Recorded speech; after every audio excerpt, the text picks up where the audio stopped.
कल ए बुआ कोई कारीगरी नहीं करनी चाहिए। देखें कैसा लगता है। देखो, नहीं macroeconomics is the branch of economics that studies the overall functioning of an economy।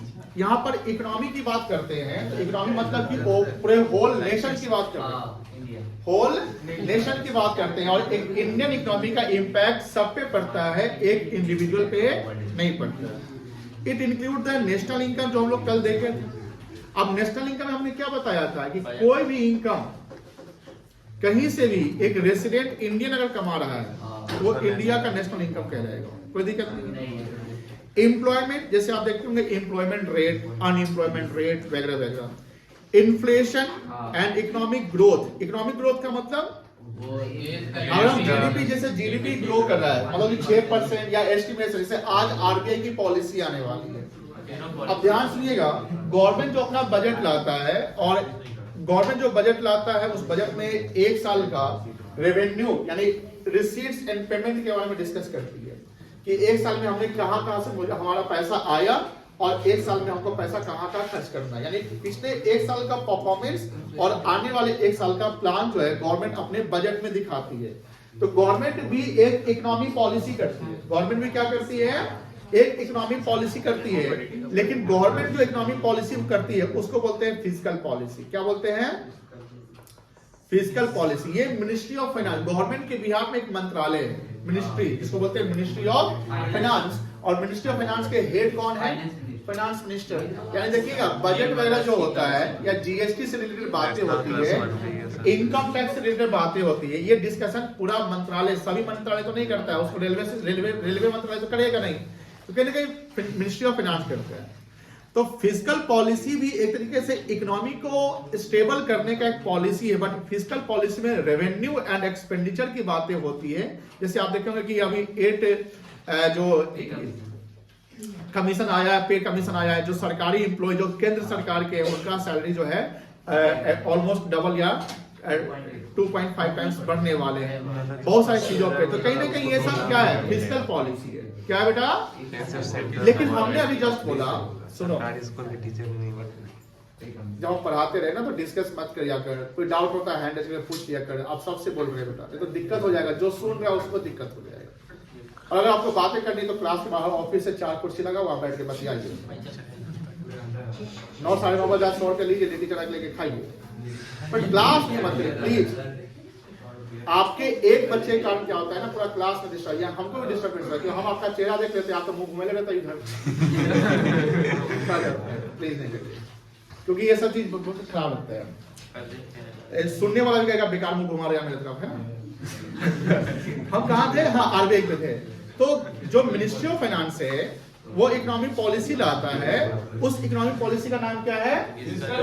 अब इस पॉलिसी से पूरे नेशन को इंपैक्ट करते हैं। जैसे मान लो इनकम टैक्स में चेंज लाना है, जीएसटी में, जैसे अभी ना इनकम टैक्स एक्ट 1961 चल रहा है, इनकम टैक्स एक्ट 1961 चल रहा है, उसमें हमेशा अमेंडमेंट होता है। हर साल जो बजट लाते हैं ना तो एक एक्ट बनता है, इसको बोलते हैं फाइनेंस एक्ट। क्या बोलते हैं? Finance act. और ये 2025 के लिए आया है, तो इसको बोलेंगे फाइनेंस एक्ट 2025।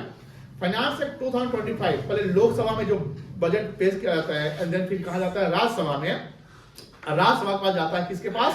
प्रेसिडेंट के पास। कोई भी लॉ बनाने के लिए 3 हाउस में जाना पड़ता है। कितने हाउस में? 3। Lower house Lok Sabha, upper house Rajya Sabha, and then president. ठीक है। अब प्रेसिडेंट जैसे साइन कर दिए तो वो लॉ क्या है? एप्लीकेबल हो गया।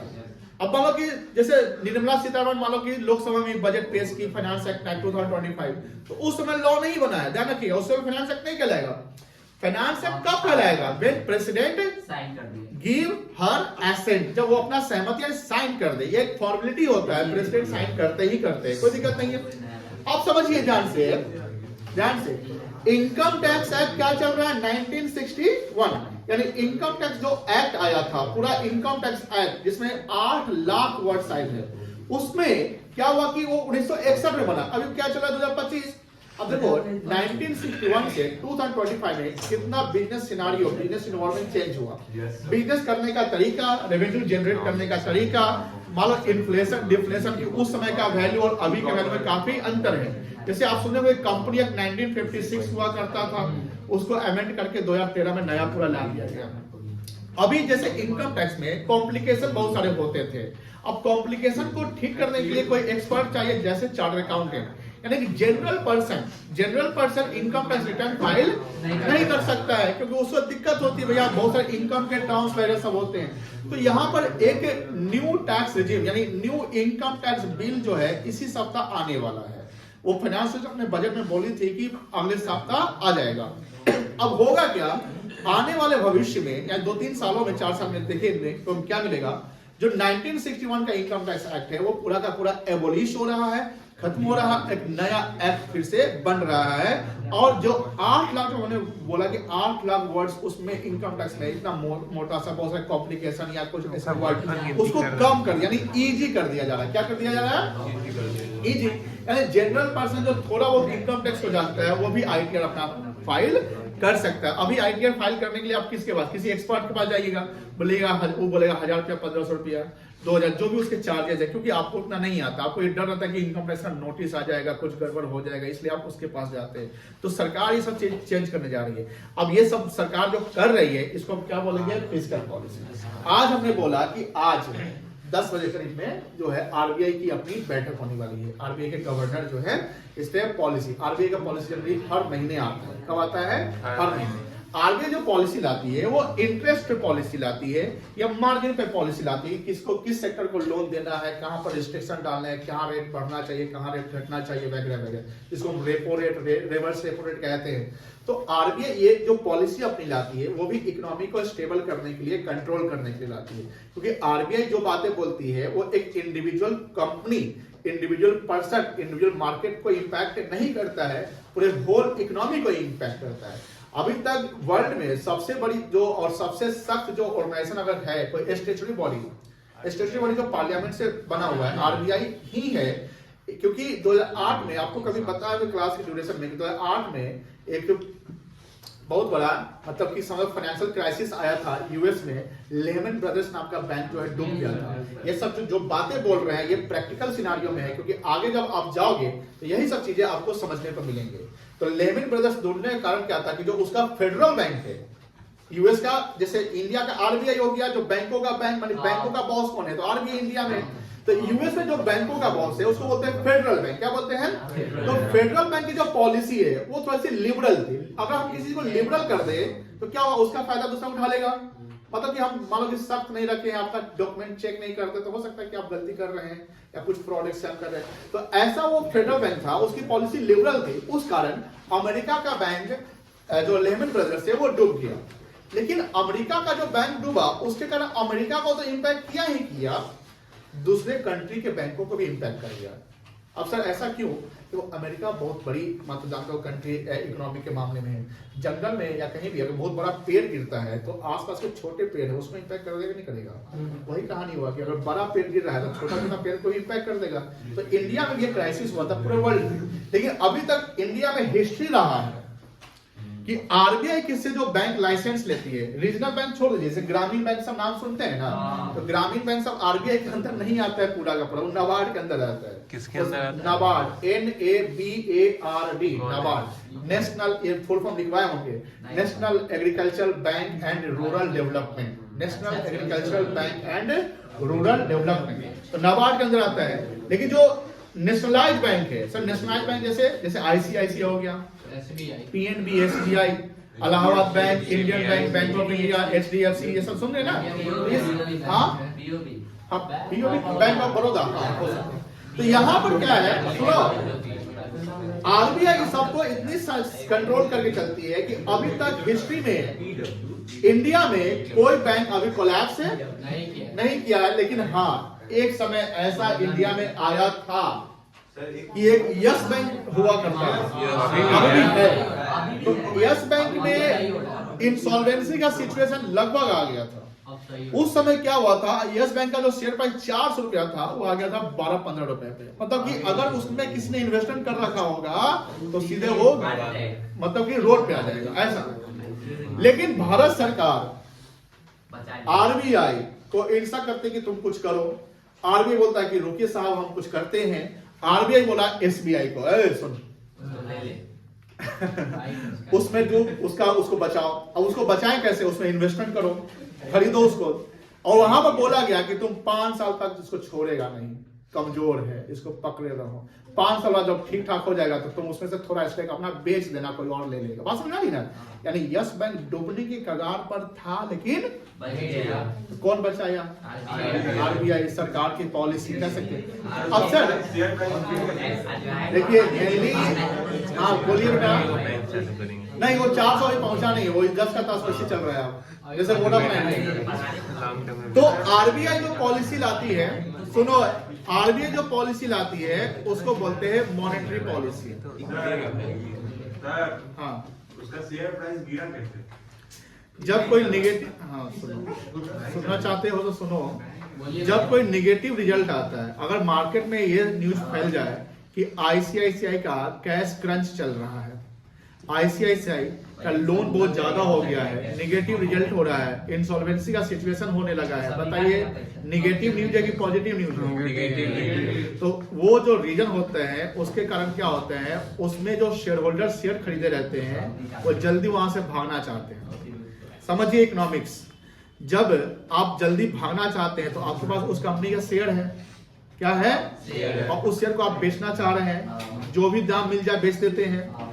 इसका मतलब इकोनॉमी में, अगर इकोनॉमी में किसी भी गुड्स का सप्लाई बहुत ज्यादा बढ़ जाए, जैसे कैसा बोलता है कि इतना गोभी हो गया कि 1 रुपए किलो, तो अगर इकोनॉमी में किसी गुड्स का सप्लाई बहुत ज्यादा बढ़ जाए, डिमांड ही नहीं है लेकिन सप्लाई पूर्वकस हो रहा है, बताओ उसका प्राइस क्या हो जाएगा?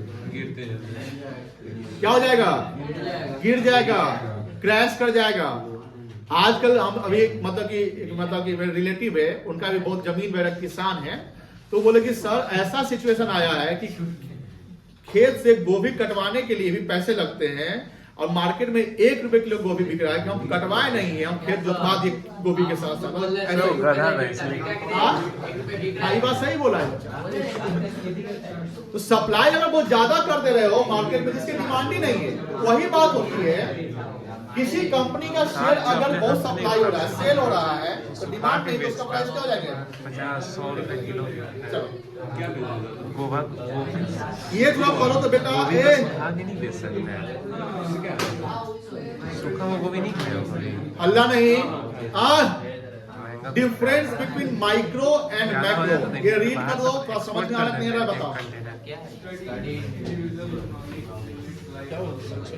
माइक्रो एंड मैक्रो इकोनॉमिक्स, तो सिंपल सी बात है कि माइक्रो इकोनॉमिक्स एक इंडिविजुअल, एक घर, एक मार्केट, एक कंपनी की बात करता है, एक आदमी का। लेकिन जो मैक्रो इकोनॉमिक्स है वो पूरे इकोनॉमी को बात करता है। पहला पॉइंट देखिए क्या है, वही है it studies about the individual और हाउस होल्ड लेवल, कोई दिक्कत नहीं है। और ये इकोनॉमी एज अ होल की बात करता है, कोई दिक्कत नहीं है। आप माइक्रो इकोनॉमी में जैसे डिमांड एंड सप्लाई पढ़े होंगे, तो वहां डिमांड एंड सप्लाई की जो theory of demand and theory of supply पढ़ा था, तो उसमें क्या पढ़ा था? एक इंडिविजुअल का डिमांड पढ़ा था, उसके डिमांड फंक्शन पढ़े होंगे जिसमें 5 फंक्शन, 5 डिटरमिनेंट्स होते हैं आपके। एक पढ़े होंगे आप मार्केट डिमांड, याद है ना? तो मार्केट डिमांड में 7 फैक्टर या 7 डिटरमिनेंट्स थे। तो मार्केट डिमांड या इंडिविजुअल डिमांड, मार्केट भी एक ही मार्केट का था, इंडिविजुअल एक कंज्यूमर का था, तो वो एक माइक्रो लेवल पे डिस्कस किया। सप्लाई में भी आप देखोगे कि मार्केट सप्लाई और इंडिविजुअल सप्लाई, तो एक इंडिविजुअल की बात कर रहा है, तो वो माइक्रो की बात करता है। लेकिन अगर मान लीजिए सरकार टैक्स कम कर दी या जीएसटी बढ़ा दी या घटा दी, तो पूरे होल नेशन पे इसका इंपैक्ट पड़ेगा। तो होल नेशन पे आएगा तो सबका डिमांड यानी घटेगा या बढ़ेगा, सबका सप्लाई बढ़ेगा या घटेगा, तो उसको बोलते हैं एग्रीगेट डिमांड। एग्रीगेट मतलब होता है टोटल, एग्रीगेट मतलब क्या होता है? टोटल। जैसे मान लो कि आरबीआई का आज हमने बोला कि पॉलिसी आने वाला है, अब ऐसा माना जा रहा है कि आरबीआई 25 बेसिस पॉइंट घटाने वाली है, ऐसा माना जा रहा है। 25 बेसिस पॉइंट बोलते हैं 0.25%। कितना बोलते हैं 0.25%, 2.5% नहीं, मतलब कि एक चौथाई परसेंट, समझ गए ना, वो घटाने वाली। तो ऐसा एक्सपर्ट अपना ओपिनियन दे रहे हैं, वो आरबीआई को एडवाइस नहीं दे रहे हैं। आरबीआई वो 10 बजे 10:30 बजे क्लियर कर देगा कि आरबीआई घटाया कि नहीं घटाया, और आरबीआई की जो पॉलिसी आएगी उससे इंपैक्ट मार्केट में भी करेगा। अब अगर मान लीजिए, ध्यान सुनिएगा, अगर आरबीआई आज अपनी मॉनेटरी पॉलिसी, आरबीआई की पॉलिसी को क्या बोलते हैं, और गवर्नमेंट की पॉलिसी को फिस्कल पॉलिसी क्या बोलते हैं, फिस्कल। तो आरबीआई जो पॉलिसी में अगर 25 बेसिस पॉइंट घटा दे, लॉजिकली आप बताइए, थोड़ा सेंस लगाइएगा, इससे किसी लोगों का जिसका ईएमआई चल रहा होगा, हाउस लोन का, बिजनेस लोन का, किसी चीज का, वो ईएमआई थोड़ा घटेगा कि बढ़ेगा? घट जाएगा, क्योंकि आपने 25 बेसिस पॉइंट अगर घटाया तो इंटरेस्ट रेपो रेट घट गया, तो लोन का रेट थोड़ा सा कम, तो लोन सस्ता हो गया, तो आपके ईएमआई जो है वो कम गए। तो अगर ईएमआई थोड़ा कमेगा तो लोगों के पास थोड़ा पैसे ज्यादा बचेंगे, कम बचेगा, ज्यादा बचेगा। अब ज्यादा बचेगा तो डिमांड ज्यादा, तो ये सब पे नहीं इम्पैक्ट करेगा। तो इसको हम मैक्रो में कंसीडर करेंगे, यानी ये हो गया aggregate demand and aggregate supply. Second point यही ना है, it concerned with the demand and supply of individual, it concerned with the aggregate demand and aggregate supply in the economy। कोई दिक्कत नहीं है। थर्ड क्या है, it focus on price determination of individual market। से हमने बोला कि एक इंडिविजुअल प्राइस लेवल होता है, एक जनरल प्राइस लेवल होता है। अगर कोका कोला कोई अपने प्रोडक्ट का प्राइस चेंज कर रहा है, या आरबीआई अगर कोई चीज जीएसटी चेंज कर रही है, कम कर रही है, तो उससे जो मार्केट प्रोडक्ट होंगे उसके प्राइस ऑटोमेटिकली क्या हो जाएंगे। मान लो कि इलेक्ट्रॉनिक आइटम पे जीएसटी जो कम कर दिया, जैसे मान लो एसी पे 28% जीएसटी लगता है, अब मान लो कि एसी पे जीएसटी कम कर दिया गया, या कार पे 28 लगता है, कार पे मान लो 18% कर दिया गया, कि जो 10 लाख रुपए से कम की कार होंगी, सरकार को ना कार पे ना पॉलिसी लाना चाहिए कि भैया जो महंगा कार है उस पर आप 28% रखिए। आप कोई 5 लाख का कार खरीद रहा है, उस पर आप 28% जीएसटी चार्ज कर रहे हैं, कि जस्टिफाई, मिडिल क्लास तो 5 लाख कार तो खरीद ही लेता है, तो उस पर आप 28% क्या बेटा, जितना लाख का कार गजबे बात करते हैं। और 7 करोड़ का कार 700 लाख का है तो 700% ले लेगा, ना गड़बड़ बात होगी। सुनिए, सरकार को क्या पॉलिसी लानी चाहिए कि देखो 10 लाख से कम की कार है उसको 18% जीएसटी कर दो, 10 लाख से ऊपर का, कोई फॉर्च्यूनर खरीदने जा रहा है, कोई महंगा कार, उसका बहुत पैसे तब ना खरीद जाता, 2 टैक्स हो जाता, उसको लगा दो। अब देखो सुनो, अगर सरकार जीएसटी 28% से, अपने में जो पंचायती नहीं करो प्लीज, अगर सरकार जीएसटी 28% से अगर 18% कम कर दे, तो मुझे बताइए इससे कार की वैल्यू क्या होगी, पूरे होल इकोनॉमी पे इम्पैक्ट पड़ेगा। इसको जनरल प्राइस लेवल पे कर देंगे, क्या कहेंगे। लेकिन मान लो कि यहाँ मार्केट है, इस मार्केट में कोई दुकानदार अपना गुड्स और सर्विस का प्राइस कम या ज्यादा कर रहा है, तो ये पूरे होल इकोनॉमी में इम्पैक्ट पड़ेगा कि उस मार्केट पे इम्पैक्ट पड़ेगा, किस पे पड़ेगा, मार्केट पे। देखो रिसर्च रोड बनना भी तो कम, वोट वहां से और आगे बैठो, जल्दी आओ आगे।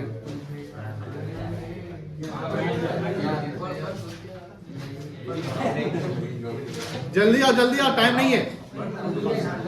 पॉल्यूशन बढ़ेगा। आगे आओ। उमंग आप आगे बैठिए। इसके साथ ऐसा उमंग आगे बैठो। कोई आपस में डिस्कस, ऐसा अच्छा है, डिस्कस नहीं करो, आपस में कोई डिस्कस नहीं करो प्लीज।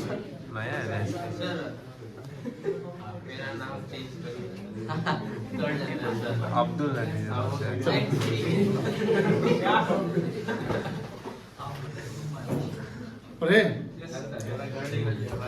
हाँ, तो थर्ड पॉइंट क्या है, it focus on price determination in individual, क्योंकि माइक्रो की बात करता है और ये पूरा जनरल प्राइस लेवल की बात करता है। जनरल प्राइस लेवल का मतलब क्या होता है, अगर इन्फ्लेशन हो या डिफ्लेशन हो, गवर्नमेंट की पॉलिसी चेंज हो जाए, जीएसटी कम या ज्यादा कर दे, आरबी अपने repo rate, reverse repo rate को घटा दे या बढ़ा दे, उससे जनरली पूरे इकोनॉमी में प्राइस पे इम्पैक्ट कर जाएगी। और जीएसटी कम करेंगे तो गुड्स सस्ता हो जाएगा, तो गुड्स यहाँ भी सस्ता होगा, कहीं भी इंडिया में सस्ता हो जाएगा। मान लो कि जैसे डोनाल्ड ट्रंप प्रेसिडेंट बनते हैं, वो टैरिफ रेट बढ़ा दे या घटा दे, तो पूरे अमेरिका में गुड्स के सप्लाई जो होंगे किसी कंट्री का, तो उसका प्राइस बढ़ जाएगा या घट जाएगा। टैरिफ बढ़ा दिया तो प्राइस क्या हो गया, और घटा दिया तो प्राइस घट गया। तो ये जनरल प्राइस में आ जाएगा। किसमें आ जाएगा आपका, जनरल प्राइस लेवल में आ जाएगा।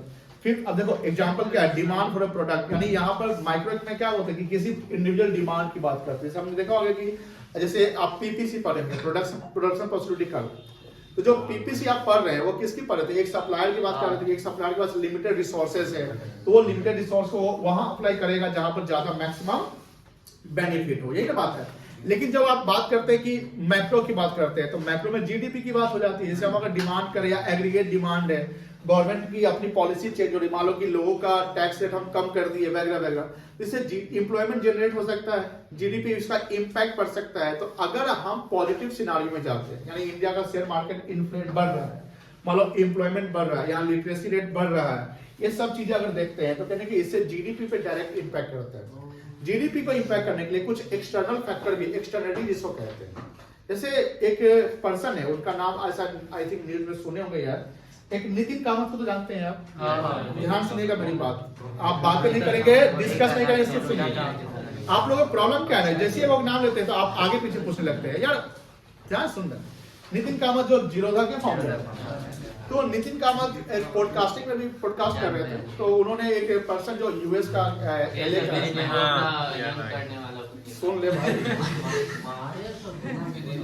ब्रायन जॉनसन नाम का, तो वो कोई बिजनेस रहता है लीव लॉन्गर टाइप का, मतलब उसके कंपनी का नाम लीव लॉन्गर है, मतलब कि वहां पर हाइजीन हेल्दीएस्ट जो चीजें हैं। तो मुंबई में किसी 5 स्टार होटल में थे आप, हो सकता है कि ताज में या कहीं रहा, होटल का नाम मेंशन नहीं किया गया है। तो वहां पर पॉडकास्ट चल रहा था, तो वहां जो ब्रायन जॉनसन अमेरिका से कहीं भी जाता है तो अपना पूरा एयर प्यूरिफायर जो पूरा उसका मशीन जो टीम रहता है वो पूरा लेकर चलता है, मतलब कि अमेरिका का एयर क्वालिटी बहुत ही साफ अच्छा है, ठीक है। आप भूटान चले जाइए, सिक्किम चले जाइए, तिब्बत चले जाइए, वहाँ का एयर क्वालिटी बहुत ही प्योर मिलेगा। लेकिन आप जैसे मुजफ्फरपुर में हैं, आप दिल्ली में, हम लोग इसके आदि हो गए, पता नहीं चलता है प्योर है कि इम्प्योर है। तो वहाँ जो होटल का एयर क्वालिटी जो मशीन से चेक हो रहा था, तो वो 100-120 के करीब में उसका AQI था, ठीक है ना, एयर क्वालिटी इंडेक्स कहते हैं। एक जो 100-120 जो होता है वो जनरली उसको खराब के कैटेगरी में डाला गया है। तो आधा घंटा तक वो बिना मास्क के इंटरव्यू, मतलब कि पॉडकास्टिंग में 5-6 का टीम था, वो दे रहा था। एंड देन क्या होता है कि उसकी टीम, मतलब उसको थोड़ा सा प्रॉब्लम होता है, वो बेचारा देखो इतना सोफिस्टिकेटेड है, उसका थोड़ा सा शरीर में, स्किन में कुछ प्रॉब्लम आने लगता है, वो मास्क पहन लेता है, फिर आधा घंटा मास्क में बात करता है। वो 1 घंटा तक, 3 घंटे का पॉडकास्ट था, ठीक है ना, उसमें 1 घंटा वो मुश्किल से रुकता है, एंड देन वो मीटिंग को लीव करता है। वो कंट्री को लीव नहीं करता इंडिया को, वो मीटिंग को लीव करता है। नितिन कामत बोलते हैं कि थोड़ा सा ये प्रॉब्लम हुआ था इसलिए जा रहे हैं। अब ध्यान देना, ये पूरे कंट्री के लिए ना इम्पैक्ट है कि किसी कोई अमेरिकन अगर आ रहा है, वो अमेरिकन अगर इंडिया आया, वो इंडिया के दिल्ली में नहीं, वो मुंबई में, और मुंबई में कहाँ, वो बाहर नहीं है, वो 5 स्टार होटल में। अब 5 स्टार होटल तो अपना एयर क्वालिटी मेंटेन करता होगा ना, वहां पर प्रॉब्लम है तो पूरे नेशन की प्राइड की बात आ जाती है। अब वो ऐसा है, अब सीधा सीधी बात यही है कि ऐसा न्यूज इंडिया के लिए बताइए, पॉजिटिव साइन है कि नेगेटिव साइन? इससे क्या होगा, अभी एक दिल्ली में कोई गेम होने वाला था, तो कोई किसी कंट्री की जो एथलीट थी वो आने से इसलिए मना कर दी भैया वहां पॉल्यूशन बहुत ज्यादा है। आप कभी कोई ऐसा न्यूज सुनते होंगे कि हम इसलिए नहीं, कोई दूसरे कंट्री का लोग इसलिए नहीं विजिट करता है, वह गंदा है, ये प्रॉब्लम है। देखिए अगर इसको ठीक किया जाए तो टूरिज्म बढ़ेगा, बहुत बढ़ेगा। जब टूरिज्म बढ़ेगा तो कहीं ना कहीं यहाँ रोजगार बढ़ेगा, यहाँ कंजम्पशन ज्यादा होगा, अपने पास कंजम्पशन यहाँ क्या होगा, तो अब मनी फ्लो यहाँ पर क्या होगा, इससे जीडीपी क्या होगा। ये इम्पैक्ट चेक करिए कि जीडीपी के बढ़ने और ना बढ़ने का कारण क्या है। अभी क्या है, इंडिया, कुछ इंडियन जो इलीगल माइग्रेंट्स है, इलीगल माइग्रेंट जो यूएस में डंकी आप सुनते हो सारे गए, उनको यूएस अपनी आर्मी प्लेन से, मतलब कि वो दूसरे कंट्री नहीं बोलता कि तुम अपना प्लेन लेके ले जाओ, ऐसा नहीं, वो अपनी कि भैया तू सब इलीगल माइग्रेंट से सबको उठाया, पता है कैसे, हाथ में जंजीर, पैर में जंजीर, हथकड़ी और जंजीर बांध दिया, और मतलब कि समझ लीजिए कि बहुत आप क्राइम क्यों किए हुए हैं कि आपको बांध करके वो पहुंचा रहा है। ये भी कहीं ना कहीं इंडिया के लिए निगेटिव है कि पॉजिटिव है। अब देखिए आप अगर पक्का बीजेपी भक्त है तो बोलेगा इनका होवे करता है, बात समझा नहीं रहा तो बोले हो गया करता है, नहीं होता है। ये प्राइड की बात, यूएस ही ऐसा इंडिया के साथ किया क्या? इंडिया में कोई यूएस का इलीगल माइग्रेंट अगर आता है, ऐसा तो कम होता होगा क्योंकि यूएस वाला इंडिया क्यों आएगा, लेकिन मान लो कि इलीगली अगर कोई एक आया, आप ऐसे भेज के दिखाइए, एक को भी भेज के दिखाइए, आप नहीं कर सकते हैं क्योंकि वो अमेरिका है। डोनाल्ड ट्रंप डायरेक्टली वो किसी कंट्री को बोलता है टैरिफ लगा देंगे, जो उसका एग्रेसिव जो स्टेटमेंट देखिएगा आप सुनते होंगे, तो वो बोलता है इंडिया पीएम एग्रेसिवली बोलता है, नहीं बोलता है। इंडिया का पॉलिटिशियन पाकिस्तान को ढोता है ना, मतलब बोलता है, चाइना को ढोता है डायरेक्टली, नहीं ढोता है, क्यों? चाइना है वो। आप किस पे किसको आप डोमिनेट करते हैं, बताइए, डोमिनेट किसको कर सकता है? अपने सबऑर्डिनेट को, सुपीरियर को डोमिनेट करके बताओ ना। तुम अगर मिडिल लेवल का मैनेजर है और तुम्हारे अंदर 15 एम्प्लॉई है, तो 15 को निकाल देगा, काम नहीं करता, भागा नालायक। जो टॉप लेवल है वो अपने नालायक होगा और चलिए समझ गया, कोई दिक्कत नहीं है। ये जो नोट किया वो इसको नोट कर लेना है, ठीक है ना। आगे देखिए, ये भेजा हुआ है चैप्टर 1 का बेसिक्स क्या हुआ है, जितना समझा पूरा नोट करके आप अपना रख लीजिए। पूरा नोट्स जाने ही है इकोनॉमिक्स का भी। क्या कॉपी में नहीं, कॉपी में लिखा। ये स्क्रीन पर देखो, पहला है इकोनॉमिक्स एंड इट्स टाइप्स। ये सब हम लोग ऑलरेडी जानते होंगे। टाइप्स ऑफ इकोनॉमिक्स में कैपिटलिस्ट, सोशलिस्ट और मिक्स जानते होंगे सब लोग। किसी को नहीं पता है तो बताइए। चलो तो कौन खड़ा होगा? तुम ही खड़ा हो, बताओ कैपिटलिस्ट इकोनॉमी बताइए क्या है। सर जहाँ से बड़ा बड़ा बिजनेसमैन है वो कंट्री को रन करता हो। अप्रोप्रिएट बोलिए, प्रॉपर, ये आप बना के बोल रहे हैं। हाँ बहुत इजी है, चलिए कोई बात नहीं, बैठ जाइए, बैठ जाइए। कौन बताएगा? कैसा तुम बता सकते हो, तुम पे विश्वास रहता है। हाँ बोलो। वो हो गया जिसमें कि कंट्री में कंप्लीट जो होता है फैक्ट्रीज या फिर उस सब पे प्राइवेट का रूल है, प्राइवेट सेक्टर का, जहाँ प्रॉफिट पे फोकस करते हैं। सोशल जो कॉन्सेप्ट है, यानी सोसाइटी या सोशल वेलफेयर को हम इग्नोर करते हैं। कुछ वर्ड याद रखेंगे, सोशल वेलफेयर को इग्नोर कर देना, प्रॉफिट पे फोकस करना, प्राइवेट सेक्टर का आना, ये सब क्या है? कैपिटलिस्ट इकोनॉमी का पार्ट होता है। और सोशलिस्ट इसका जस्ट उल्टा है। सोशलिस्ट में सोशल वेलफेयर देखते हैं, प्रॉफिट पे फोकस नहीं करते हैं, थोड़ा प्रॉफिट हो तो हो, कोई दिक्कत नहीं है।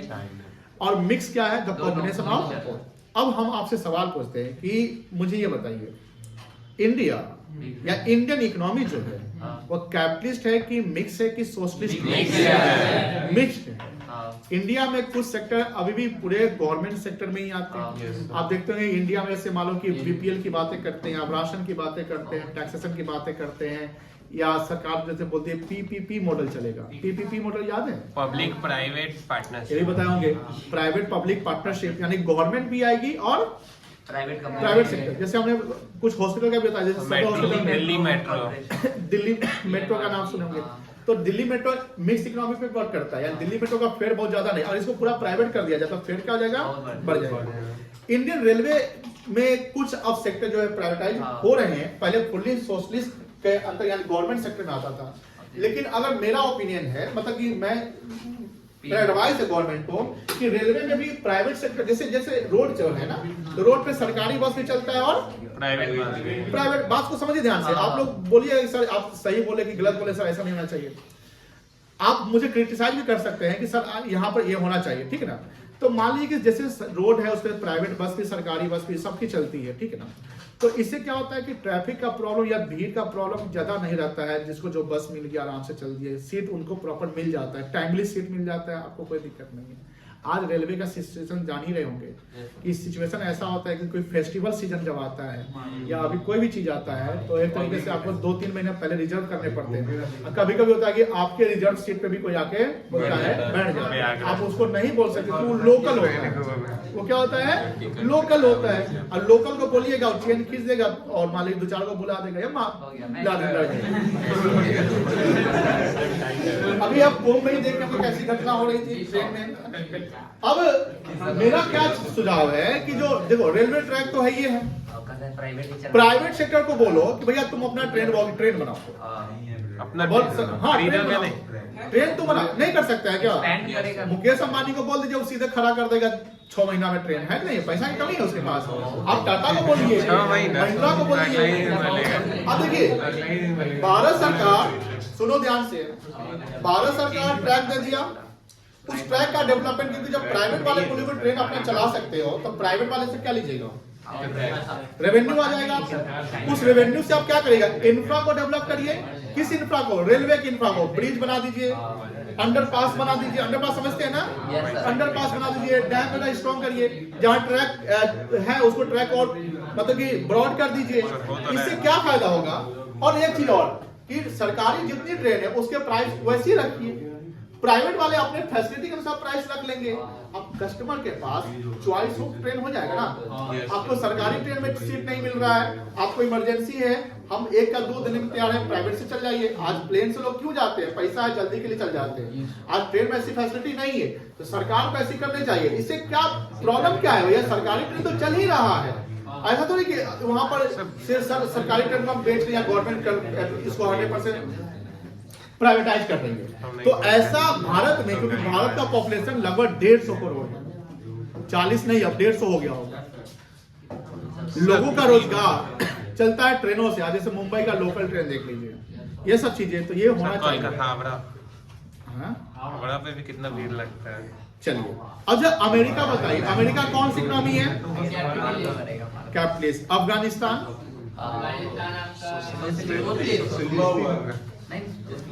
छुपा हुआ। चलिए ये पहला पॉइंट हो गया। सर तेजस एक्सप्रेस तो चलता ही है, प्राइवेट ही है। अभी तो हम यही ना बोले, थोड़ा वो प्राइवेटाइज किया जा रहा है 100%। 700 ट्रेन कौन है, कोई खरीदे तब ना, अंबानी भी नहीं। सेक्टर ये जानते हैं, प्राइमरी सेक्टर, सेकेंडरी सेक्टर और टर्शियरी जानते हो? चलो कौन कौन जानता है? Primary sector, secondary sector, tertiary. Keshav खड़े हो जाओ, बताओ प्राइमरी सेक्टर में कितने सेक्टर आते हैं? नहीं, उसके 2 सेक्टर होते हैं। क्या क्या होता है पता है?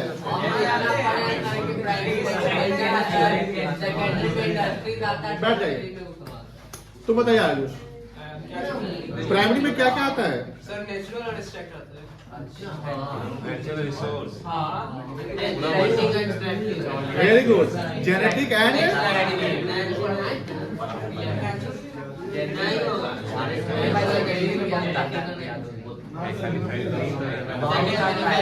सुनो, बात नहीं, जेनेटिक क्या होगा? जो खानदानी चलते हैं। जनरेशन के अनुसार, जैसे मछली, पानी में मछली, अब पानी से मछली निकाल लिए तो क्या है? जंगल में पेड़ हो रहा है तो उसको क्या बोलेंगे आप? पुष्पा बन गए आप, मतलब अगर हम जंगल से पेड़ काट रहे हैं तो वो कहलाएगा एक्सट्रैक्टिव, कोई दिक्कत नहीं है। और जंगल में नेचुरली पेड़ हो रहा है तो क्या बोलेंगे? पहला प्राइमरी क्लियर है? सेकेंडरी में भी 2 आता है, मैन्युफैक्चरिंग एंड इंडस्ट्री। 11 पढ़ लिए, भूल गए। कंस्ट्रक्शन याद आ गया। समझ गए? अभी याद आ रहा वैसा पढ़ाया गया। और टर्शियरी सर्विस सेक्टर हो गया।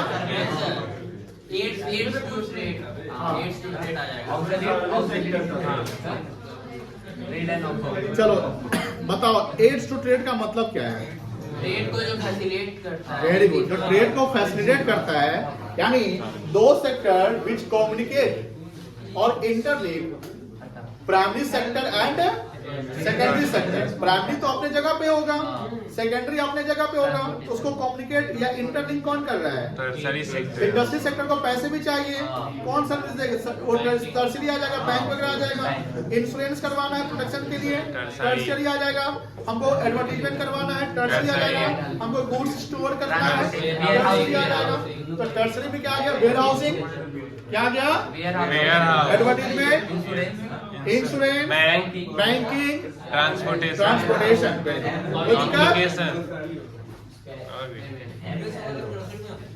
चलो सर्कुलर फ्लो ऑफ इनकम हम लोग अगले क्लास में करते हैं। इसका होमवर्क पूरा फेयर कर लेना।